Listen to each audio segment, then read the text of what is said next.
본문은 여러분들이 잘 아시는 예수님께서 중풍병자를 고친 뒤에 세리였던 마태를 부르신 사건, 그리고 금식에 대한 논쟁에 대한 사건이 기록이 되어 있습니다. 여러분들이 뭐 다 아시고 지금 분주하게 움직이시는 것 같던데, 이번 주에는 우리 고유 명절인 설이 들어 있습니다. 제가 19년도에 왔을 때는 설 명절 전주에는 세배에 대한 말씀을 나누면서 절하는 거에 대한 말씀을, 작년에는 제가 설 명절에 대한 옷에 대한, 한복에 대한, 전신갑주에 대한 말씀을, 올해는 우리가 설 하면은 제일 먼저 떠오르는 음식 가운데 하나인 떡국을 먹는 그 먹는 문제에 대해서 오늘은 함께 좀 나눠보려고 합니다. 우리나라는 여전히 중국의 영향을 받고 있는 것 같아요. 그래서 우리는 음력의 첫날 또 8월 15일 이 두 가지를 우리나라는 크게 고유 명절로 세고 있습니다. 각 지역마다 나라마다 그런 세는 게 다 다르지요. 유대인들도 세 가지 큰 절기가 있는 것처럼 우리나라에도 큰 두 가지 절기가 하나가 설날이고 추석입니다. 여러분들 1월 1일 이 신일이라고 얘기하죠. 1월 1일은 우리가 뜻을 보니까 근신하여 경거망동을 삼가한다. 근데 우리 사람들은 보니까 정초에 차례를 지낸 것 같아요. 그리고 어른들께 세배를 드리고 그 다음에 떡국을 나누는 것이 우리나라 고유 풍속인 것 같습니다. 떡국을 왜 먹을까? 저는 조금 어렸을 때부터 좀 그런 생각을 좀 해봤어요. 어른들이 떡국을 먹어야 한 살이 늘어난다 이런 얘기를 제가 들었을 때, 그럼 떡국을 두 그릇 먹으면 두 살이 늘어나는 건가? 어린 마음에는 그렇게 생각도 해봤습니다. 왜 꼭 설날에는 떡국을 먹어야 될까? 밥을 먹으면 안 될까에 대한 생각도 한번 해본 적이 있는데, 조금 어원을 찾아보니까 떡국은 길고 하얀 떡가래를 이렇게 뽑잖아요. 그걸 썰잖아요. 그런 것처럼 어떤 하얀 순수와 또 긴 떡이니까 무병장수, 그리고 또 어떤 글을 보니까 떡국의 모양이 이 역전의 모양과 좀 비슷하다. 그래서 약간 부요의 상징도 된다고 합니다. 중요한 것은 뭐 꼭 떡국을 먹어야 되는 건 아니지만, 우리가 설날 하면은 제일 많이 떠오르는 것이 이 떡국을 먹는 거에 대한 것 같습니다. 본문에도 이 먹는 문제에 대한 것이 기록이 되어 있는데, 어떤 먹는 문제가 나와 있냐면 예수님께서 마태라고 하는 집에 가서 음식을 잡수십니다. 무엇을 드셨는지는 나와 있지 않습니다.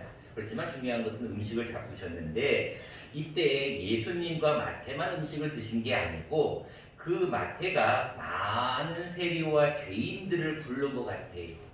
아니면 소문을 듣고 왔는지는 모르겠지만 많은 세리와 죄인들이 와서 함께 예수와 함께 식사를 나누었다라는 게 10절에 기록이 되어 있어요. 자, 중요한 것은 예수님과 마태와 또 세리와 많은 죄인들이 식사를 나누는데, 이 모습을 보고 두 부류의 사람이 태클을 겁니다. 반박을 하는 거죠. 비판을 하는 거죠. 그 내용이 누굽니까? 첫 번째는 바리새인들이에요. 11절입니다. 바리새인들이 보고 뭐라고 얘기를 하느냐? 그의 제자들에게 이르되 어찌하여 너희 선생은 세리와 죄인들과 함께 잡수시느냐? 자, 여러분들 누군가와 함께 음식을 함께 잡수는 거, 함께 드시는 거 굉장히 중요하지 않습니까? 요즘은 뭐 혼밥이라는 것도 많이 나오지만, 그러나 사실은 음식은 같이 대화를 나누면서 같이 먹어야 이게 음식도 더 맛있고 소화도 잘 되는 거 아니겠어요? 근데 중요한 것은 누구와 함께 먹느냐에 대한 얘기를 하는 거예요. 11절에 보니까 바리새인들이 비판하는 내용은 뭐냐면, 다른 사람들과 함께 드시는 것은 뭐라고 하지 않지만 어찌하여 너희 선생은 세리와 죄인들과 함께 드시느냐라는 비판을 하는 거예요. 그러니까 누구와 함께 먹느냐라는 거에 대해서 바리새인들이 첫 번째 비판을 냅니다. 자, 그때 예수님은 뭐라고 얘기하시냐면, 의원들과 어떤 변증자에 대한 얘기를 들으면서 나는 죄인을 부르러 왔다라는 이야기를 하셔요. 두 번째, 예수님에 대한 비판하는 부류가 있었는데, 그 부류가 누구냐면 요한의 제자들입니다. 15절 14절입니다. 그때에 요한의 제자들이 예수께 나와 이르되 우리와 바리새인들은 금식하는데 어찌하여 당신의 제자들은 금식하지 아니하나이까? 자, 이게 무슨 얘기일까요? 지금 바리새인들은 누구와 함께 먹느냐, 세리와 죄인들과 함께 먹는 거에 대해서 비판을 하는 거예요. 근데 이번에는 요한의 제자들이 돌아옵니다. 돌아와서 보니 지금 예수와 하는 제자들이 막 어느 그 죄인의 집에 가가지고 막 모여갖고 쉽게 말하면 잔치를 벌이고 있는 거예요. 그러니까 그 모습을 딱 보니까 뭐라고 얘기합니까? 아니, 우리는 지금 금식하고 바리새인들과 같이 금식하고 있는데 어찌하여 당신의 제자들은 금식을 하지 않습니까? 라고 또 비판을 하는 거예요. 이 예수님께서 15절에 뭐라고 얘기합니까? 혼인집에 대한 신랑과 손님에 대한 얘기를 하면서 지금은 신랑이 있을 때다. 지금은 금식할 수 없다. 그러나 나중에는 금식을 할 때가 있는데 그때가 언제냐? 신랑을 빼앗길 때가 되면 그때는 금식할 거야. 라고 하면서 두 가지 비유를 드는데 16절과 17절에 보면 생배 조각을 낡은 옷에 붙이는 자가 없다. 또 한 가지는 포도주를 낡은 가죽 부대에 넣지 않는다라는 비유를 듭니다. 뭐 여러분 다 아시는 얘기겠지만 어떤 좋은 생배 조각을 낡은 옷에 붙이면 어떻게 되겠어요? 옛날에 여러분들 뭐 양말도 이렇게 꿰매고 옷 같은 것도 이렇게 꿰면서 하지만 여러분 오래된 그런 옷에다가 새 것을 갖다가 붙이면 역시 잡아져서 떨어진다는 거죠. 또 여러분 마찬가지 포도주라는 것은 여러분들 아시다시피 그게 있잖아요. 발효가 있잖아요. 근데 이 양가죽으로 만든 부대가 이 포도주가 발효가 되면서 이게 터져버린다는 거예요. 근데 새 가죽 부대에 넣으면 아무리 발효가 돼도 터지지 않는다는 거예요. 그럼 예수님께서 생배 조각과 이 포도주를 새 가죽 부대에 넣어야 된다는 것을 다시 한번 예수님의 요한의 제자들에게 이야기를 합니다. 자, 우리가 오늘은 설 명절이 이제 이번 주에 돌아오는데 여러분들이 마찬가지 설 명절 하면은 세배도 드리지만 가장 많이 하는 것이 식사를 할 겁니다. 모일 거죠. 모여서 식사를 할 때 우리가 어떠한 자세로 식사를 하고 어떠한 자세로 모여야 될 것인지 오늘 본문을 통하여서 우리가 두 가지를 생각해 보려고 합니다. 첫 번째입니다. 여러분 설 명절에 모였을 때 가족이든 친척이든 자녀든 자손이든 이웃이든 함께 모였을 때 가장 중요한 첫 번째는 비판을 해서는 안 된다는 것입니다. 어느 연구조사의 갤럽조사에 의하면 왜 청년들이 왜 젊은이들이 설 명절에 고향이나 부모님 댁을 가지 않으려고 하는가에 대한 여론조사가 나왔어요. 가장 큰 이유는 비교한다는 데 있다는 거예요. 야, 너 언제 결혼하냐? 야, 너 언제 진급하느냐? 너 언제 대학 가느냐? 너 언제 더 나은 곳으로 옮기느냐? 와 같은 자꾸 다른 사람들과 비교를 한다는 거예요. 그리고 그곳에 가면은 마음이 불편하다는 거예요. 여러분 모였을 때에는 어떠한 일이 있어도 가급적 다른 사람들과 비교하면 안 됩니다. 그리고 비판보다는 칭찬을 자꾸 해줘야 돼요. 자, 11절과 14절 말씀을 여러분 다시 한번 보시기 바랍니다. 11절에 바리새인들이 보고 그의 제자들에게 이르되 어찌하여 여러분 어찌하여 너의 선생은 어찌하여라고 얘기를 하죠. 자, 14절 말씀도 보세요. 그때 요한의 제자들이 예수께 나와 이르되 우리와 바리새인들은 금식하는데 그 단어가 나옵니다. 어찌하여라는 단어가 공통적으로 나와요.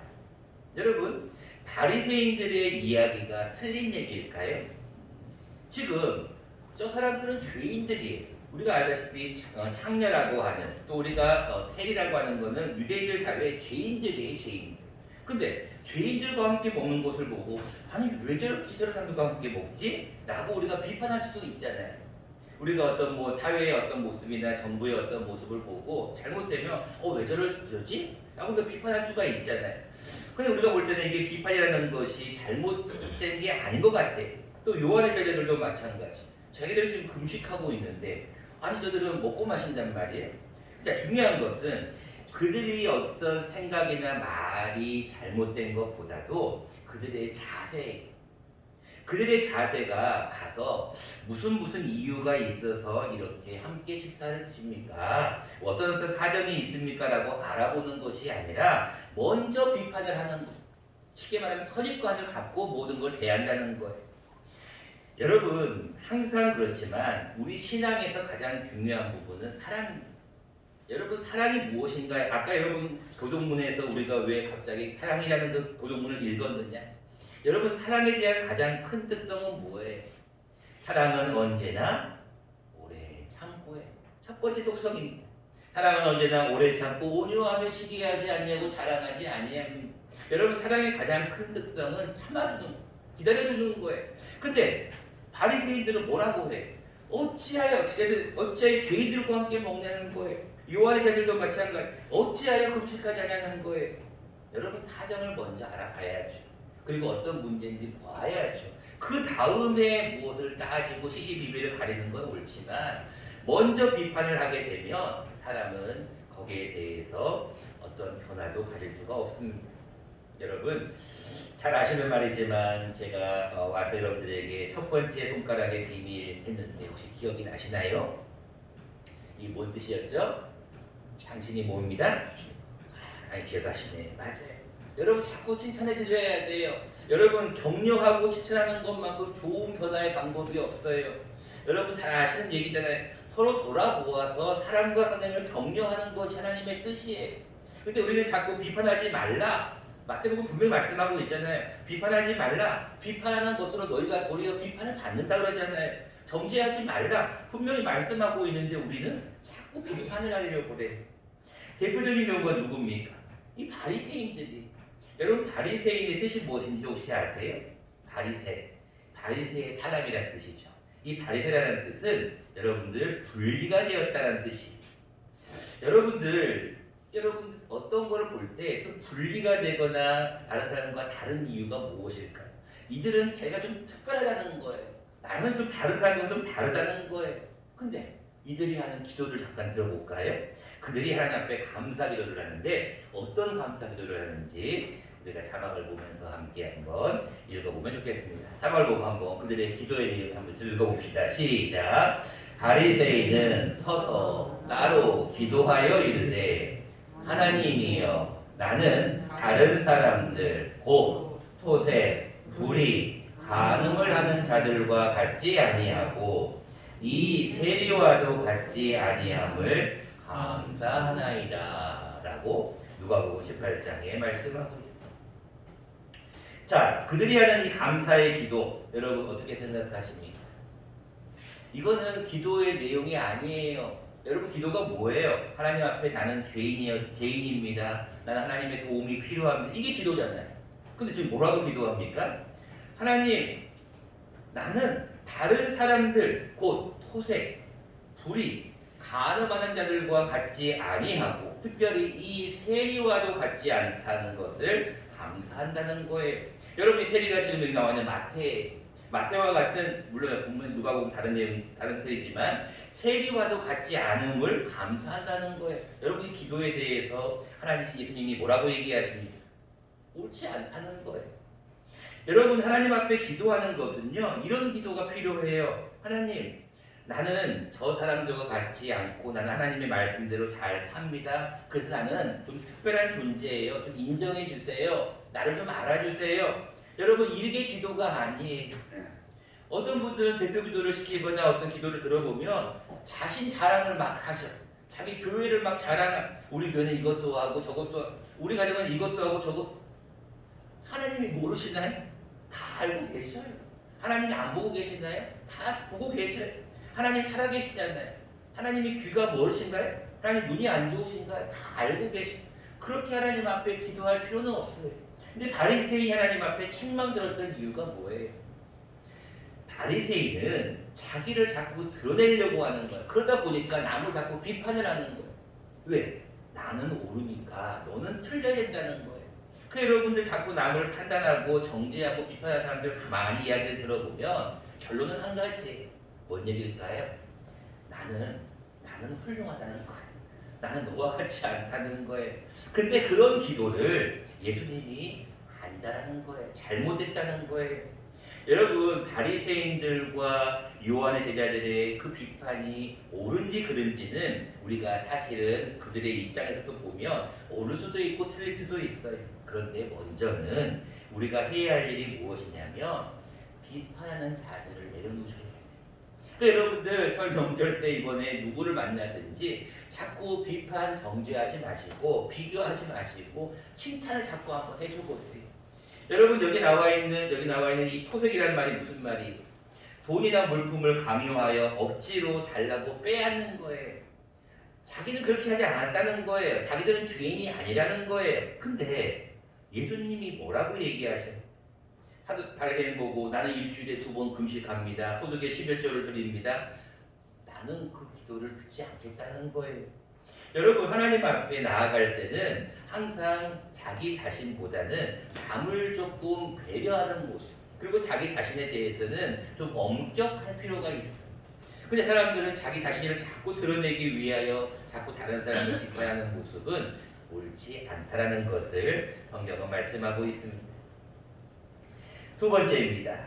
여러분, 이번 설 명절 때 모이실 때는 식사를 하든 함께 무엇을 모이실 때는 본질이 무엇인지를 여러분들이 생각하고 모이셨으면 좋겠다는 거예요. 자, 본질이라는 게 과연 또 무엇인가? 자, 여러분, 본질이라는 게 있고 현상이라는 게 있어요. 자, 현상이 무엇이냐? 마태라고 하는 세리의 집에서 식사하시는 게 현상이에요. 보이는 모습입니다. 근데 본질은 뭐예요? 예수님이 뭐라고 얘기하십니까? 죄인들과 함께 밥 먹는 거에 대해서 보이는 현상인데 본질은 뭐냐면 나는 그런 죄인을 위해서 이 땅에 왔다는 거예요. 예수님이 이 땅에 오신 본질은 나는 죄인을 부르러 왔다는 거예요. 13절 말씀입니다. 너희는 가서 내가 긍휼을 원하고 제사를 원하지 아니하노라 하신 뜻이 무엇인지 배우라. 나는 의인을 부르러 온 것이 아니라 누구를 부르러 왔다고요? 죄인을 부르러 왔어요. 이게 본질이에요, 본질. 현상은 뭐냐면 죄인들과 함께 밥을 먹고 있어. 야, 어떻게 저럴 수 있지? 근데 여러분, 보이는 게 전부가 아니잖아요. 그 본질이 뭐예요? 본질은 나는 죄인을 부르러 왔다는 거예요. 또 여러분, 현상을 볼까요? 요한의 제자들이 딱 와서 보니까 먹고 마시는 거예요. 금식하지 않는 거예요. 이게 현상이에요. 보여지는 현상이에요. 근데 예수님이 뭐라고 본질이 뭐라고 얘기하는 거예요? 야, 신랑이 있으면 잔치집에 가면 혼인집에 가면 함께 식사해야 되는 거 아니냐. 그러면서 중요한 본질은 그 시기에 대한 것을 얘기하시잖아요. 금식을 하느냐 안 하느냐에 대한 문제보다 그 때에 대한 얘기를 하시죠. 이게 본질이. 여러분, 낡은 옷이라든지 낡은 가죽 부대는 보여지는 현상이에요. 본질이 뭐예요? 본질은 생배 조각과 새 가죽 부대예요. 여러분, 부대가 터지는 것은 현상입니다. 그러나 본질은 뭐냐면 새 가죽 부대가 새 포도주를 받는 게 본질이에요. 자, 설 명절의 본질은 과연 무엇일까요? 여러분, 우리나라 같은 경우는 많은 분들이 이런 얘기를 합니다. 아유, 새해가 1월 1일이지 무슨 설날이 새해예요. 이렇게 얘기를 합니다.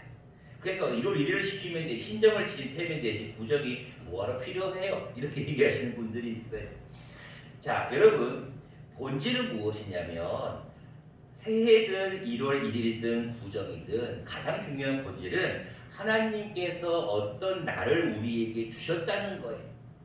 여러분들, 지금 벌써 코로나가 1억 명이 넘어가고 있어요. 수백만의 사람들이 돌아가시고 있습니다. 근데 여러분, 가만히 보세요. 본질은 뭘까요? 하나님께서 이 많은 사람들을 왜 감염을 시키고 왜 돌아가게 하셨을까? 이 사람의 숫자가 본질이 아니에요. 하나님의 사인이 있잖아요. 하나님께서 이 바이러스를 왜 보내셨을까? 여러분, 그 본질을 잡으셔야 되는 거예요. 마찬가지. 설 명절도요. 우리가 이제 나라에 항상 빨간 날 3일 있으니까 그때 모여야지, 세배해야지, 떡국을, 이게 본질이 아니에요. 가장 큰 본질은 뭐냐면 이 날을 통하여서 서로가 사랑하라는 거예요. 이 날을 통해서 서로가 좀 돌아보라는 거예요. 이 날을 통해서 서로가 좀 더 살피라는 거예요. 그게 여러분 13절 말씀에 분명히 나오잖아요. 너희는 가서 내가 무엇을 원한다고요? 긍휼을 원해요. 그리고 제사를 원하지 아니하노라 하신 뜻이 무엇인지를 배우라는 거예요. 여러분 이게 어디 나오는 말씀인가요? 호세아서에 나와요. 호세아서 6장에 뭐라고 말씀합니까? 나는 이거하고 조금 달라요. 6장 6절 나중에 보세요. 나는 인애를 원한대요. 인애. 그리고 나는 제사를 원하지 아니한. 여러분 인애가 뭔 말이에요? 사랑이에요. 사랑. 여러분 예수님이 원하시는 본질은 긍휼, 사랑 이게 본질이고 제사, 어떤 보여지는 제사 같은 게 현상이라는 거예요. 설 명절의 가장 중요한 본질은 가족들이 모이면, 친척들이 모이면 서로 뭐 하라고요? 사랑하는 거예요. 그래서 여러분들 아까 말씀드렸다시피 사랑은 언제나 오래 참고. 여러분 지금 잘 아시는 세리의 대표적인 세리장이 있잖아요. 우리가 어떤 모임에 장이 있는 것처럼 세리장이 누구라고 여러분 생각나세요? 대표적인 세리장이 누구예요? 여러분 딱 성경에 나오는 세리장 누가 떠오르나요? 그렇죠. 삭개오가 떠올라야죠. 세리 중에 최고가 세리장인데 세리장인 삭개오가 나와요. 자, 삭개오에 대한 이야기를 먼저 말씀을 잠깐 보고 좀 이해하도록 하겠습니다. 자막을 보시고 한번 삭개오가 어떤 모습을 보이는지 한번 읽어보겠습니다. 시작. 삭개오가 서서 주께 여짜오되 주여 보시옵소서 내 소유의 절반을 가난한 자들에게 주겠사오며 만일 누구의 것을 속여 빼앗은 일이 있으면 네 갑절이나 갚겠나이다. 누가복음 19장에 나오는 말씀입니다. 자는 말씀입니다. 여러분들 삭개오는 세리장이면서 부자였다고 기록하고 여러분들 잘 아시는 대로 키가 좀 작아서 예수님이 지나갈 때 뽕나무에 올라가서 예수님을 만났던 세리장이에요. 근데 예수님께서 뭐라고 얘기하셔요? 삭개오를 보고 야 내가 오늘 너희 집에 좀 가겠다. 그러니까 삭개오가 샥 내려와가지고 예수님을 맞이하면서 했던 얘기가 이 이야기예요. 자, 그러니까 이 이야기를 듣자마자 예수님께서 여러분 집에 가서 읽어보세요. 뭐라고 나오냐면 야 구원이 이 집에 이르렀다. 이 자도 아브라함의 자손이다라고 글을 확 달라지게 표현을 합니다. 여러분 세리 중에서 죄인 중에서 괴수인 세리장인 삭개오를 통해서 구원이 임하였다 그러고 이 죄인 중에 최고인 이 수괴를 아브라함의 자손이라고 나중에 예수님이 칭찬하셔요. 그 이유가 뭐예요? 여기 나와 있는 말씀을 잘 한번 보세요. 삭개오가 뭐라고 얘기하냐면 소유의 절반을 가난한 자들에게 주겠다는 거예요. 여러분 우리도 기부할 수 있잖아요. 잘 사시는 분들이 뭐 사회에 기부할 수 있어요. 그래서 소유의 절반을 가난한 자들에게 주겠다는 것은 기부에 대한 뜻으로 생각할 수 있어요. 그런데 그 다음 단어를 잠깐 보세요. 그 다음 뭐라고 나와 있어요? 만일 내가 누구의 것을 속여서 빼앗은 것이 있다면 이건 잘못된 거잖아요. 우리가 가난한 자들에게 주는 것은 그럴 수도 있잖아요. 기부할 수도 있잖아요. 근데 그 다음 말씀을 보세요. 누구의 것을 속여서 빼앗은 것이 있어요. 그럼 어떻게 한다고요? 네 갑절이나 갚겠대. 자, 이거는 뭔 얘기냐면 삭개오가 달라진 거예요. 변화가 된 거예요. 지금 그가 예수님을 만난 뒤에 그의 삶이 확 달라졌다는 거예요. 그의 행동이 달라졌어요. 근데 예수님이 그의 행동을 보고 구원이 임하였다. 아브라함의 자손이라고 이야기를 하는데 어떤 행동일까요? 예수님이 삭개오를 보면서 그의 행동에 가장 큰 포인트를 주는 부분은 뭐냐면 삭개오의 마음이에요. 삭개오가 그동안은 누구의 것을 속였어요. 누구의 것을 빼앗았어요. 그래서 잘못된 행동을 했다는 걸 본인이 알고 있어요. 그래서 그것을 본인이 깨우친 거예요. 여러분 사람이 달라지는 것은 계속 잔소리를 하고 책망을 하고 교육을 시킨다고 사람이 달라질까요? 절대로 아닙니다. 사람이 달라지는 것은요 그가 스스로 느껴야 돼요. 제가 여러분들에게 좀 오래됐지만 바벨과 섬에 대한 말씀을 이미 드렸던 걸로 기억이 나요. 그 섬은 범죄율이 제로라는 거예요. 그 이유가 뭐라고 그랬어요? 누가 범죄하면 그 사람을 가운데 세우고 모든 사람들이 둘러싸가지고 뭐 한다고 그랬어요? 그 한 사람을 놓고 그가 예전에 했던 뭐를 잘했던 것을 자꾸 칭찬해 주는 것, 기억나게 해주는 것. 잘못한 것도 있어. 잘못했으니까 세워졌죠. 근데 사람이 무엇인가를 변화되려면 깨달아야 돼. 변화되는 가장 중요한 것은 뭐냐면 내가 이렇게 살면 안 되겠구나라고 스스로 변화하게 되는 것이 이것이 깨닫는 거거든요. 그러니까 여러분들에게 인지적인 변화, 정서적인 변화, 행위적인 변화에 자 변화되는 것의 가장 큰 원동력은 무엇이냐? 그게 바로 사랑이라는 거예요. 가장 그게 중요한 게 뭐예요? 긍휼이라는 거예요. 그래서 여러분들 예수님이 말씀하신 긍휼을 원하고 제사를 원하지 아니한다는 뜻이라는 게 그 뜻이 예수님이 제사를 원하지 않을까요? 그럼 구약의 많은 제사들은 다 뭐예요? 아니잖아요. 그러니까 그 본질이 뭐냐는 것을 예수님이 다시 한번 얘기하는 거예요. 나는 죄인을 부르러 왔다는 그 본질이 무엇인지를 말씀하시고 신랑이 있을 때 금식하지 않는다는 본질이 무엇인지를 예수님은 다시 한번 우리에게 말씀하시는데 그 본질이 바로 긍휼, 인애, 사랑이라는 거예요. 말씀을 맺고자 합니다. 여러분 2021년도 이제 또 설날이 다가옵니다. 많은 분들이 설날을 위해서 준비하시고 또 많은 분들이 또 올해는 코로나 때문에 많은 이동은 없겠고 또 많은 모임은 줄어들겠지만 그러나 우리가 꼭 한 가지 해야 될 것이 있습니다. 그것은 무엇일까요? 설 명절에 우리가 함께 모였을 때는 다음적이면 격려를 좀 해주라는 거예요. 칭찬을 좀 하라는 거예요. 그리고 또 한 가지는 뭐예요? 더 많이 사랑하라는 거예요. 더 많이 서로를 격려하라는 거예요. 더 많이 서로를 위해서 기도하라는 거예요. 서로를 돌아보라는 거예요. 자꾸 여러분들 사랑을 하고 인애를 하고 긍휼을 하고 이것이 바로 예수님이 말씀하신 설 명절의 본질이라는 거예요. 여러분 2021년도 설 명절에는 어느 해보다도 조금 많이 힘든 해가 힘든 설이 아닌가 생각합니다. 그 이유는 여러분 다 아시다시피 지금의 현실 때문에 그래요. 그러나 여러분 그 본질만큼 놓치지 말자고요. 우리가 하나님 앞에 왜 설날에 예배 드리기 전에 예배를 드려야 되느냐? 그 이유는 간단해요. 하나님의 마음이 하나님이 여러분들의 마음 가운데 여기까지 인도하셨구나. 올해도 새해 설날을 맞게 해주셨구나. 감사하는 예배를 드려야 해요. 이게 본질이잖아요. 근데 설날 예배도 안 드리고 세배는 꼭 하고 떡국은 꼭 드시고 여러분 그게 더 중요한 게 본질이 뭐예요? 예배예요. 예배. 여러분 예배를 드리면서 다시 한번 하나님 내 마음은 이렇습니다. 하나님 우리 가정은 이렇습니다. 조금 올해도 또 도와주세요.